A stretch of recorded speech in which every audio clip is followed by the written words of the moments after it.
Never fucking had it. Shut. No way. Never fucking No had it. way.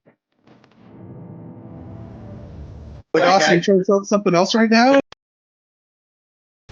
As humans, everybody lives in the same reality. We could all be in the same room together, but we perceive it differently. All that experience, all that emotions, all the things that happen in that one life is boiled down to what we call instinct. And that's the only thing we can bring over to the next life. You unbehave, you'll be canceled. Coincidence? Coincidence? Coincidence. There cannot be three.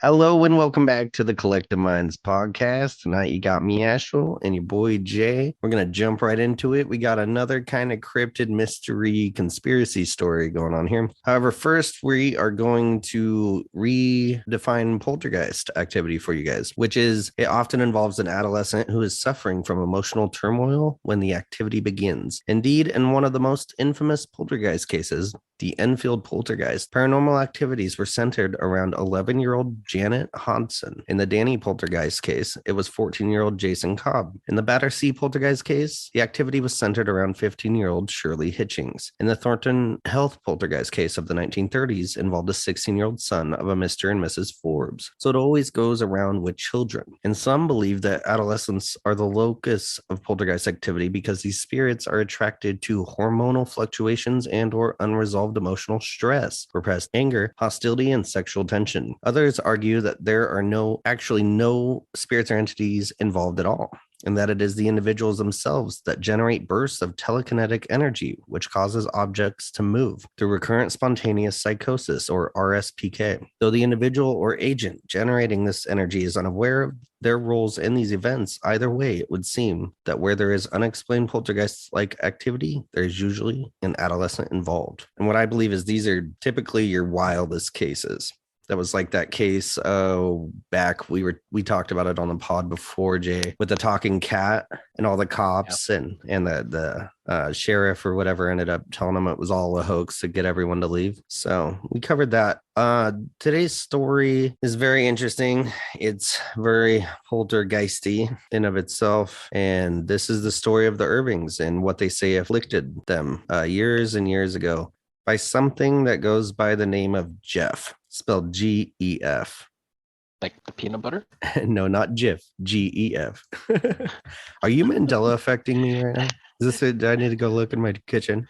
I thought that was what? Are you sure? It's J-I-F, is Gef peanut butter. Okay.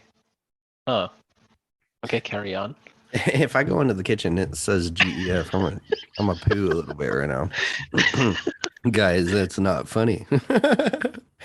Change the whole topic right here now. I'm gonna write a complaint. All right.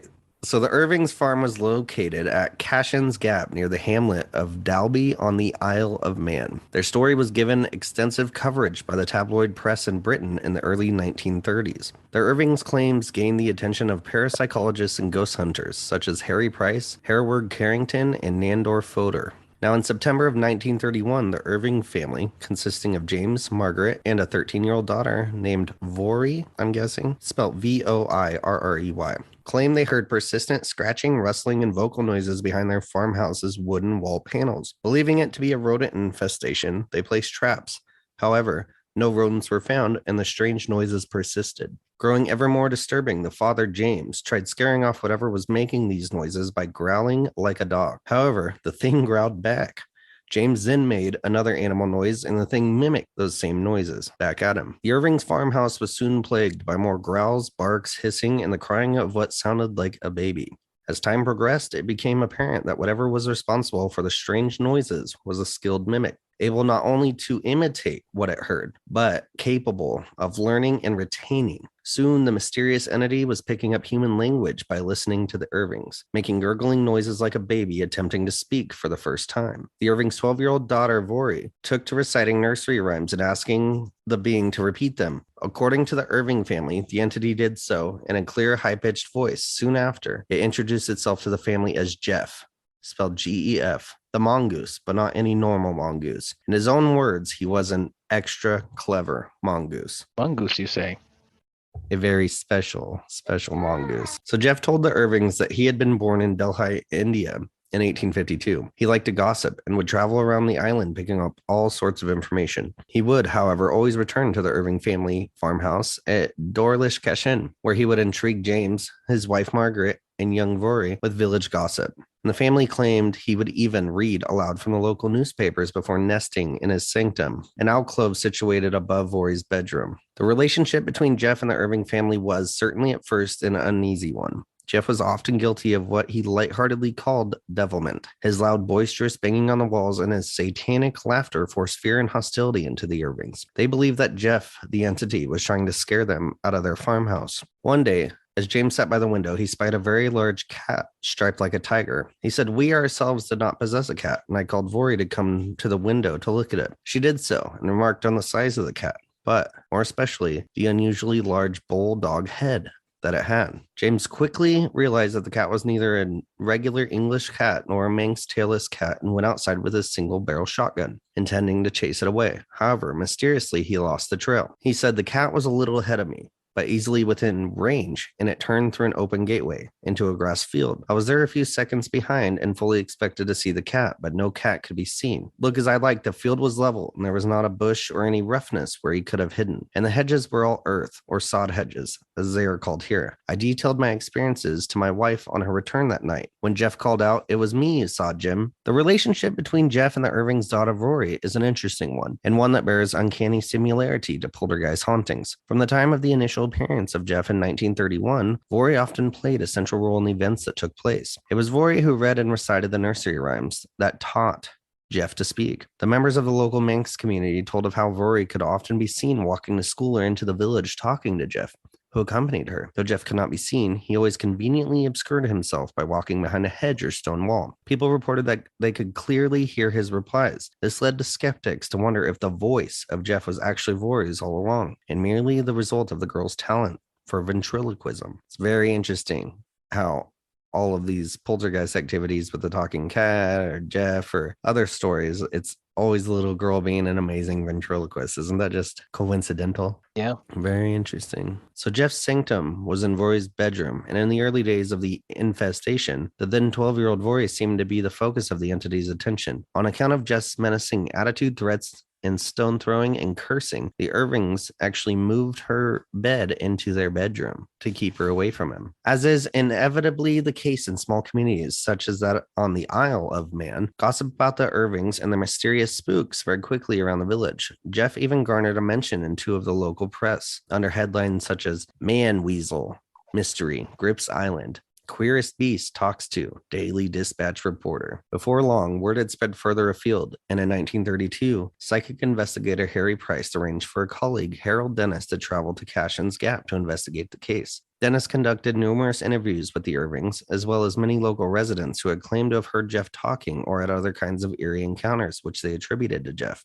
A sample of hair said to be Gef's was sent down to the Zoological Society of London, and a plaster cast that James Irving claimed to be of Gef's teeth and paws was sent to the Natural History Museum for analysis. While the hair was identified as dog hair, likely from the Irving sheepdog, the origins of the plaster imprints could not be as easily determined. They did not match any known animals, although it was stated that they in no way resembled the paws or teeth of a mongoose.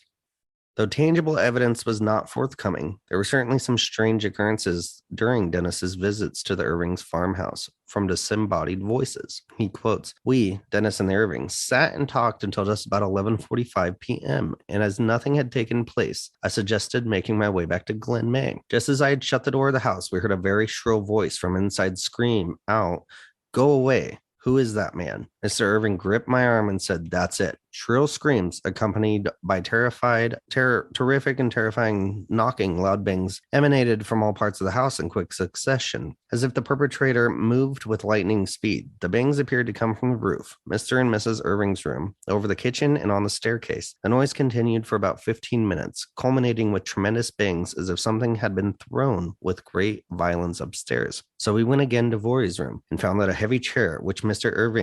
Mrs. Irving had put on the staircase covering had been flung from its place and fallen partly on the bed and partly on a chest of drawers. Forey, who was awake, said, "Oh, it's only some more of Jeff's tricks," but did not appear at all perturbed. Around the closing of the 1930s, Jeff's visitations became less frequent, and Margaret and Vorey eventually left the farmhouse in 1945 following James Irving's death. The farm's new owner, a man called Leslie Graham, an actor, proclaimed that he had shot and killed a funny-looking animal in 1946.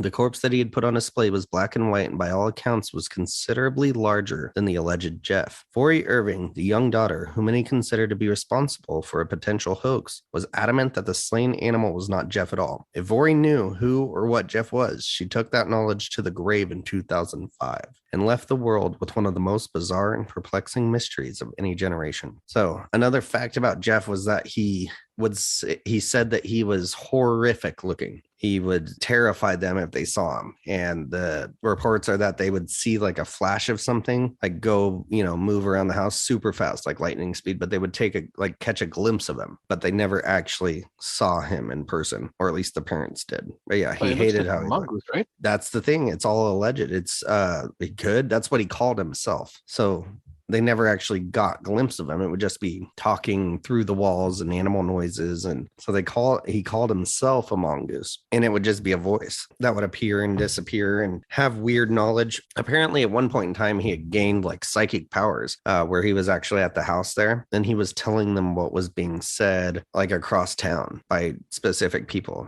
So it was almost like he didn't have to travel, but he talked that way. So it seems very like spirit-like or something along those lines. So at the corner of their eye, they could see him move or like catch a glimpse of something moving, right? Yeah, something moving. And then when Could that it guy saw be- that cat, the dad saw that cat, Jeff said that was him. But it seems like he appears to be different things at different times, even though he calls himself a mongoose. So, and the event where it said go away and started throwing things, that was the same thing, the same entity. Allegedly, yeah. That they had a psychic paranormal researcher there, and this was way back in the day, way before and it's like reacting to the psychic, and it was telling him to go away. Who's that kind of thing? Oh no, he went to walk outside with the dad following him, and as soon as they shut the door, I don't know if it was a room in the house, or if it was like the main door to the house, but as soon as they stepped out and shut the door, he heard like a noise and it yelling, "Who is that man? Like, get him out of here or leave." Like, didn't like his presence being there. And then the dad psychic grabbed his arm. So the psychic went in by himself. Well, I don't think he's psychic. I think he's just like a psychic researcher. Back then they were investigating weird phenomena. This is like 1930s. So like a ghost hunter type of person. So that person went in the house alone, and the owner's son and him stepped out of the house. As soon as they closed the door, the entity was up in arms with the person inside. No, not quite. So the paranormal investigator was sitting in like the living room or something with the father. Yeah. And then he's like, "Oh, I better get out of here. It's 11:30. Nothing's happened." And he goes to leave. And as soon as they shut the door, Jeff starts yelling and slamming shit. And so he goes back in, and then all of a sudden there's a bunch of noises, things being thrown and slammed, and like it's angry that he came back in. So the guy proceeded to leave, and then that's when the entity spoke out and stuff. Yeah, like the guy was walking out with the father, and as soon as they shut the door, it fucking yelled and started slamming shit. And then the dad grabbed the dude's arm and was like, "That's it. And they went back in, and then that's when all the other stuff started happening. I wonder if it's remember I'm not sure if it was caught in the last podcast or the podcast before. Remember we're talking about how we only see a certain spectrum through our eyes. Mm-hmm. Like, what if this being is outside of our visible spectrum? How our mind processes whatever light that our eyes can see, but then in the corner of our eye, at the edges, we can catch glimpses of that entity because it's like we're not focused on it, kind of thing. Right.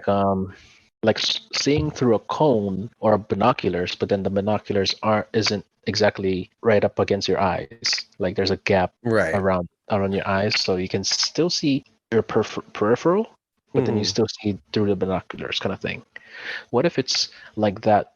Our vision is still filtering out whatever's in front of us, or whatever degree of vision that we have, but then at the very edges in our peripheral vision, like that's where that focus is lost, and some of that extra light or whatever spectrum of light that we don't really see normally bleeds through, and then could that be it? It could be. An entity. It could be. It It could be like happens a lot, right? Yeah, it could be like an entity, like a predator. Like they do it technology-wise, they turn invisible, but then, they're out of the visual spectrum of what we can see when they turn invisible using their technology.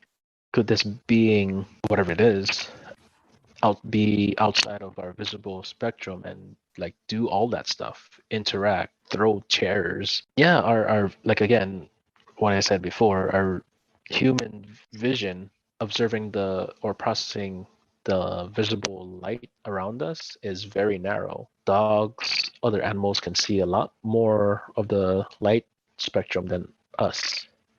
And it goes back to like dogs just barking at nothing kind of Yeah. thing. And our peripherals are used for like survival, kind of. Yeah. Like they're there so we can see something coming at an angle at us. I used to live in an apartment where there was like a weird black ghost cat that you'd like be walking and then it would be in your peripheral and you'd see it.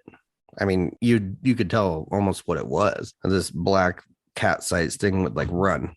Like as you're walking, you're not looking that direction, but you're walking by it and then it runs. Or if you're looking up or something, it'd run right by your feet.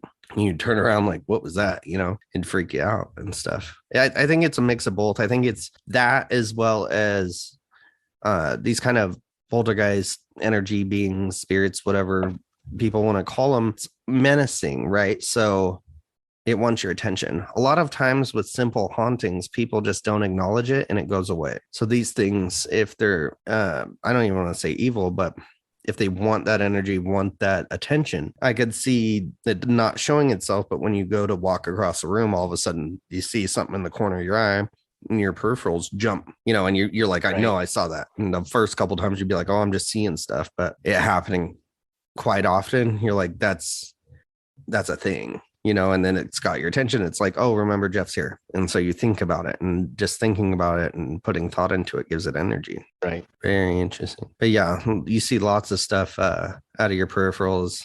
That cat thing was weird. Have you ever noticed too? It's so they have those tanks, right, with the salt water that's body temperature, and then you can like it's all dark and it takes away your senses, and then you like start hallucinating pretty much. I noticed a lot of sensory deprivation tank. Yeah, that's what it is. Yeah. Yeah.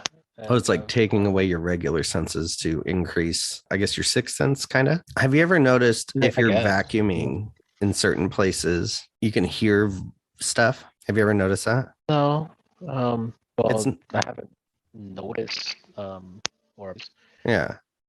Well, in that house with that cat, and it was weird because it almost like that cat followed us like to 2 or 3 different apartments when we were younger. It was there, but in that same one, it was almost terrifying to vacuum in that apartment because you'd be vacuuming, it's super loud old vacuum, and it wasn't just like you'd hear random noises. It was like someone would walk up behind you and yell in your ear. Like you'd hear it. You'd hear what they'd say. Oh, wow. It was creepy. Yeah, it was scary to vacuum there.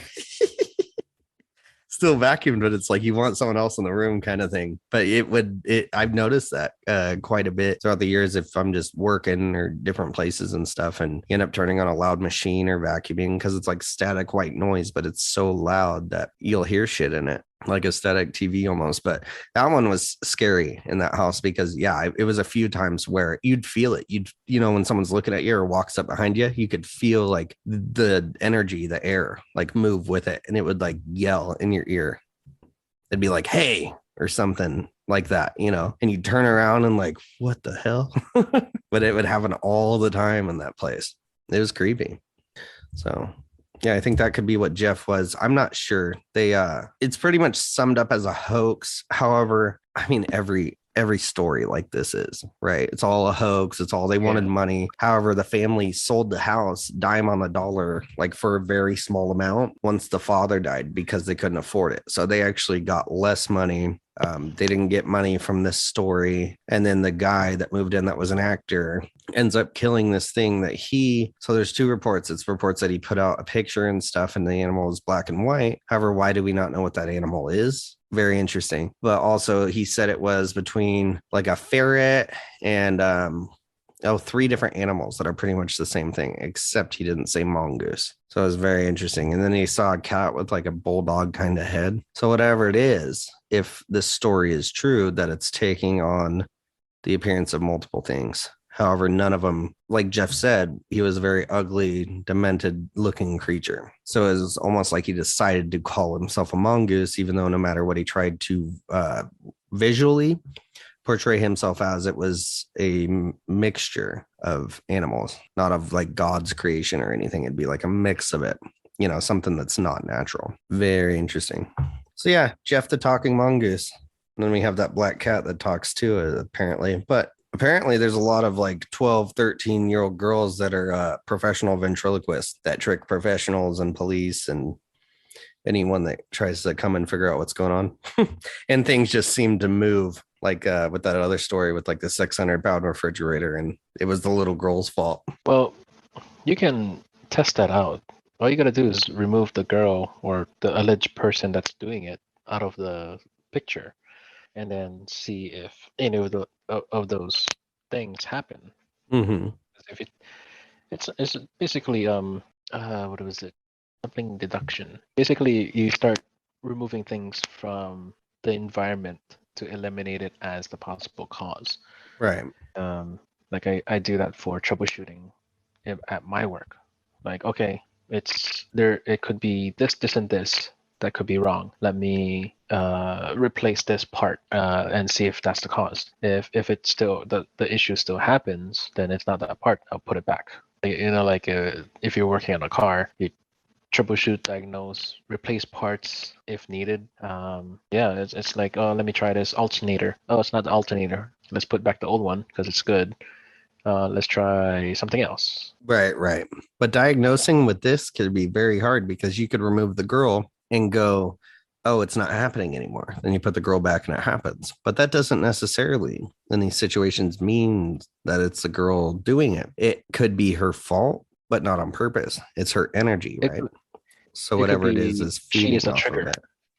Yeah. With other poltergeist activities in the past, it's like a house will just be a house for years, and all of a sudden a family with a daughter, and she's like right before or right after like starting like menstrual cycles with that energy, and all of a sudden you're at a full-blown poltergeist activity stage, and you could remove her and it stops. And then that could be why they come to these conclusions. Oh, she's just really good at making voices appear around the house and stuff moving, but that's kind of like the easy scapegoat of this is these situations is they want to be like, oh, it's easy and simple. And I think that's why they do it most of the time and blame it on like the kid or something's fishy here. I don't believe it. You know what I mean? Because you could show a miracle to a man, but that doesn't mean he's going to, you know what I mean? Everything in his brain's going to go, no, something, like real hard skeptics or the people that absolutely believe none of it could be. They're the guys in the movies that like all this crazy stuff's happening. There's a logical explanation for this, and then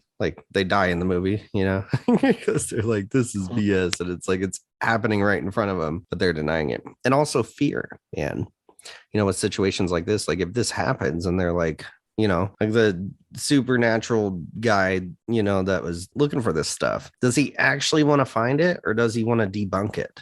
Because you could do 80 different ones that are just BS for attention and actual getting money. But then you look at something like this where they ended up in even more poverty. And if it was real, he's not only getting the hell out of there, but he's telling himself and everyone else for his own mental stability that it's BS and that these things don't exist. That's what was the biggest problem with the Warrens, is legitimate professionals would see this is actually happening, but for their own mental like stability and all of it. I mean, even their name, because a lot of other people are like them and wouldn't believe it. They'd be like, oh, now they're BSing me too.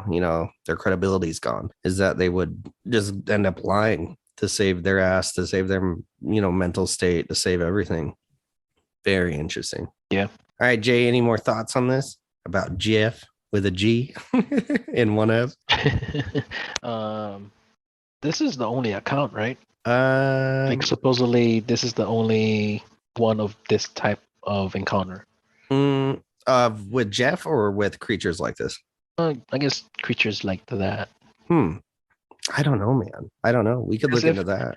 Like if it happens a little bit more often, like Sasquatch stuff, then I can see it being a little bit more solid kind of thing. But if it's more like exorcist possession type of thing, where it's few and far between and unreported majority of the time, because not a lot of people would want to share stories like that, right? Or they do share the stories, but it doesn't get far. And then the church that does the exorcist doesn't really share it, right? Share what happens and stuff. I'm pretty sure they document it, but like accounts of the event is not shared. Well, let me pin this closer for you. I believe this is the only talking mongoose. However, when he spoke in 2 octaves higher than a human was capable of. So higher pitch. Yeah. And does that remind you of anything? It reminded me of full-blown demonic possessions. Alleged. When the people are speaking in different languages or even in English and their voices come out weird deep or weird high-pitched. That's what it reminded me of. And most of this was coming from inside of the walls. They weren't interacting with the creature. So a lot of times, like all times with poltergeist activity, there's voices coming through the walls. Just none of them have said they're a mongoose. If it's a demonic presence, wouldn't it be doing a lot more mischievous, more malevolent activities? So is it with poltergeists, they're not supposed to be like what you would call demonic or demons. Yeah. Just like a different kind of energy, a different kind of being, the amount of power that they have and stuff, because it's not religious. And they actually did ask him if he was a poltergeist, and he said some weird stuff about it. He didn't actually like say he was. He was like, I am who I am and I know what I know. Some shit like that. But yeah, in the walls talking. So it's like, it was almost like the house is alive, you know what I mean? But then it gives them a thing to look for. And then they're seeing it in their peripherals and they're seeing weird creatures around the house. And I don't know, demonic, maybe, but definitely poltergeist. But they did say it felt like it was trying to run him out of the house. But with poltergeist, it seems the energy is coming from the child, the daughter. So it wouldn't necessarily want to run him out completely, because there it would lose its power source or whatever it's feeding on to become what it is. Right. However, it attacked the girl in such ways, not physically from what I've seen, but cussing and talking and harassing, that they felt like uncomfortable with her being in her room. So it's almost like when she went to her room, it was there with her the whole time. And it was being violent and crazy and demonic in a way, like evil. But yeah, I have no idea. I know it looks a lot like other cases. This one just seemed to take on a theme that was unique in of itself, being that he said he was a mongoose. But was that a joke? Was that like, because that's the thing too, is it trying to personify something, like become, in their own minds, if their own thoughts are feeding it and its energy, if it's trying to take on personification of something, it could be like, no, I'm this, so they start imagining that in their mind, right? Feeding more into it. Instead of being like, I'm a talking wall or something in the wall, it's like I am something. And it goes with that, because it seems like it was definitely feeding and growing. So it started off as weird scratching, coughing, wheezing, spitting noises in the walls, like an animal, to him trying to, make an animal noises at it to scare it off. Then it mimics it. And then he starts doing other noises of animals and it starts mimicking it. And then the girl starts singing songs and stuff at it through the wall, and it starts learning that, right? It says specifically that it learned how to speak. This isn't like a 3-year thing. This is like quite quickly, a few days or whatever. So whatever it is, it's growing. That tells me that it's an intelligent being, because imagine our current world, but we are all isolated from each country is isolated for some reason. Imagine you being dropped off in China, and China has never been exposed to English. It's one of those language barriers, and I could see that if that being were for some reason were dropped into an environment that it never was before, it would, I guess, observe and then mimic and then copy, because kind of like the same thing if you were dropped off in China and you tried to survive and you talk in your language, but then no one would understand you, so you'd kind of resort to like pointing, making like generic noises, those sign language type of I'm hungry or I gotta pee or I gotta use the toilet. Yeah, like the normal kind of signs Like the that everyone could universal, do. yeah, the Yeah. universal signs and sounds of that stuff. So they would be like, if you make a farting noise and you do hand gestures around your butt, they would be thinking like, oh, this guy gotta take a dump, This guy got a right? This guy's hungry. Yeah, no, I know what you mean. So it could be like that, where whatever that being is, Yeah. it was more cautious and didn't speak whatever language, or it didn't have a language, hmm and all it knew was sounds and trying to copy whatever sounds that their environment was making. So like if it encountered a cat, it copied the cat. It and eventually it encountered the family, and then it tried to communicate, learn, and I'm still leaning towards it being a being that's out of our visual spectrum. I agree. So what he had said when they asked him if he was a poltergeist, he said, like, I know what I know, I am what I am. He said he's not like a poltergeist. He is more like like an ancient Native American spirit, or native, not American, but indie, like native spirit, like what they would call them. Is more what he considered it. You know what? The way you're describing it, Mm-hmm. what came to my mind just now was elemental.